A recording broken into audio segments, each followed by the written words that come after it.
क्या आपने कभी किसी को कहते सुना है, हिप्नोसिस तो मेडिटेशन जैसा ही होता है? या शायद आपके मन में भी यह सवाल आया हो, अगर दोनों में आंखें बंद करनी पड़ती हैं, दोनों में शरीर रिलैक्स होता है, दोनों में शांति महसूस होती है, तो फिर फर्क क्या है? यही भ्रम बहुत सारे लोगों को हिप्नोथेरेपी से दूर रखता है। कुछ लोग सोचते हैं कि हिप्नोसिस कोई जादू है, वहीं कुछ लोग मानते हैं कि यह सिर्फ मेडिटेशन का दूसरा नाम है। सच्चाई इन दोनों के बीच कहीं है। आज के इस वीडियो में हम बहुत सरल भाषा में समझेंगे क्या है मेडिटेशन और क्या है हिप्नोसिस। सबसे पहले बात करते हैं मेडिटेशन की। मेडिटेशन का मुख्य उद्देश्य होता है जागरूकता बढ़ाना। जब आप मेडिटेशन करते हैं तो आप अपने विचारों को रोकने की कोशिश नहीं करते, बल्कि उन्हें देखना सीखते हैं। मान लीजिए आप शांत बैठते हैं और आपके मन में विचार आते हैं, जैसे कल का काम या भविष्य की चिंता। मेडिटेशन आपको सिखाता है, इन विचारों को पकड़ो मत, सिर्फ देखो। धीरे धीरे आपका ध्यान वर्तमान क्षण में आने लगता है। मेडिटेशन का फोकस होता है सजगता, स्वीकार करना और वर्तमान में रहना। इसमें आप पूरी तरह सचेत रहते हैं और जानते हैं कि आप कहाँ बैठे हैं, क्या सुन रहे हैं और क्या महसूस कर रहे हैं। अब बात करते हैं हिप्नोसिस की। हिप्नोसिस का उद्देश्य सिर्फ रिलैक्स करना नहीं होता। यह एक ऐसी अवस्था है जिसमें शरीर गहराई से रिलैक्स होता है और मन का ध्यान बहुत अधिक केंद्रित हो जाता है। इसे आप फोकस्ड रिलैक्सेशन कह सकते हैं। बहुत लोग सोचते हैं कि हिप्नोसिस में व्यक्ति बेहोश हो जाता है, जबकि क्लिनिकल हिप्नोसिस में व्यक्ति आवाज सुनता है और निर्देश समझता है। हिप्नोसिस में हम अक्सर अवचेतन मन तक पहुंचने की कोशिश करते हैं, क्योंकि कई भावनात्मक प्रतिक्रियाएं जैसे डर, फोबिया, आत्मविश्वास की कमी और बार बार आने वाले नकारात्मक विचार सिर्फ तर्क से नहीं बदलते। यहीं हिप्नोथेरेपी उपयोगी हो सकती है। अब सबसे महत्वपूर्ण सवाल क्या है, हिप्नोसिस और मेडिटेशन में मुख्य अंतर क्या है? मेडिटेशन आपको सिखाता है शोर को नोटिस करो, लेकिन उससे परेशान मत हो। हिप्नोसिस उस कमरे के एक खास हिस्से पर आपका ध्यान केंद्रित करता है ताकि बाकी शोर धीरे धीरे पीछे चला जाए। यानी meditation is equal open awareness और hypnosis is equal focused awareness. दोनों में रिलैक्सेशन हो सकता है, लेकिन मानसिक दिशा अलग होती है। कुछ लोग कहते हैं मेडिटेशन में भी सकारात्मक बातें बोलते हैं, फिर वह हिप्नोसिस से अलग कैसे हुआ? बहुत अच्छा सवाल है।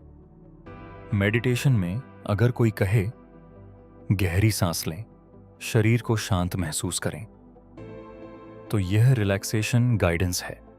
लेकिन क्लिनिकल हिप्नोथेरेपी में सुझाव अधिक विशिष्ट और चिकित्सीय उद्देश्य से दिए जाते हैं, जैसे सार्वजनिक बोलने का डर कम करना, परीक्षा के समय घबराहट घटाना, धूम्रपान छोड़ने की प्रेरणा बढ़ाना, आत्मविश्वास मजबूत करना, नींद से जुड़ी मानसिक बेचैनी कम करना। यानी हिप्नोथेरेपी सिर्फ शांति के लिए नहीं, बल्कि व्यवहार और भावनात्मक पैटर्न में बदलाव के लिए उपयोग की जा सकती है। बिल्कुल, वास्तव में कई मानसिक स्वास्थ्य विशेषज्ञ मानते हैं कि मेडिटेशन मन को स्थिर और जागरूक बनाता है, जबकि हिप्नोथेरेपी विशेष समस्याओं पर गहराई से काम करने में मदद कर सकती है। उदाहरण के लिए, अगर कोई व्यक्ति लगातार ओवरथिंकिंग से परेशान है, तो मेडिटेशन उसे अपने विचारों को देखने की क्षमता दे सकता है और हिप्नोथेरेपी उन भावनात्मक कारणों पर काम कर सकती है जो बार बार उसी चिंता को सक्रिय करते हैं। इसलिए इन्हें प्रतिद्वंद्वी नहीं, पूरक समझना अधिक सही होगा। आइए कुछ मिथकों को जल्दी से समझते हैं। मिथक 1, हिप्नोसिस में नियंत्रण खो जाता है। सच्चाई, क्लिनिकल हिप्नोसिस में व्यक्ति आमतौर पर अपनी नैतिक समझ और निर्णय क्षमता बनाए रखता है। मिथक 2, सिर्फ कमजोर दिमाग वाले लोग हिप्नोटाइज होते हैं। सच्चाई, अच्छी कल्पना शक्ति, ध्यान केंद्रित करने की क्षमता और सहयोग करने की इच्छा रखने वाले लोग अक्सर बेहतर प्रतिक्रिया देते हैं। मिथक 3, हिप्नोसिस नींद है सच्चाई। यह नींद नहीं है, यह गहरी मानसिक एकाग्रता और रिलैक्सेशन की अवस्था है। अब व्यावहारिक रूप से समझते हैं। अगर आपका उद्देश्य है रोज का तनाव कम करना, मन को शांत करना, वर्तमान में रहना सीखना, भावनात्मक संतुलन बढ़ाना, तो मेडिटेशन एक उत्कृष्ट अभ्यास हो सकता है। लेकिन अगर समस्या अधिक विशिष्ट है, फोबिया, स्टेज फियर, बार बार आने वाला डर, आत्मविश्वास की गंभीर कमी, भावनात्मक ब्लॉक्स, पुरानी तनाव प्रतिक्रिया, तो प्रशिक्षित विशेषज्ञ द्वारा की जाने वाली क्लिनिकल हिप्नोथेरेपी पर विचार किया जा सकता है। तो आइए एक लाइन में पूरा अंतर समझते हैं। मेडिटेशन आपको अपने मन को देखना सिखाता है। हिप्नोसिस आपके मन के गहरे पैटर्न के साथ केंद्रित तरीके से काम करने की प्रक्रिया हो सकती है। दोनों में समानता है।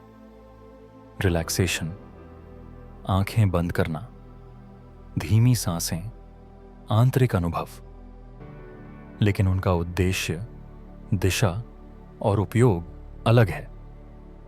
सबसे महत्वपूर्ण बात, हिप्नोसिस को जादू, तंत्र मंत्र या मन पर कब्जा समझना गलत है। वैज्ञानिक और नैतिक तरीके से की गई हिप्नोथेरेपी मानसिक और भावनात्मक स्वास्थ्य के लिए एक सहायक चिकित्सीय उपकरण हो सकती है, जबकि मेडिटेशन जागरूक और संतुलित जीवन जीने की एक शक्तिशाली साधना है। अगर यह वीडियो आपके लिए उपयोगी रहा हो तो इसे उन लोगों तक जरूर शेयर करें जो अब तक हिप्नोसिस और मेडिटेशन को एक ही चीज समझते थे। और याद रखिए, जागरूकता डर को कम करती है। सही जानकारी ही मानसिक स्वास्थ्य की पहली सीढ़ी है। धन्यवाद।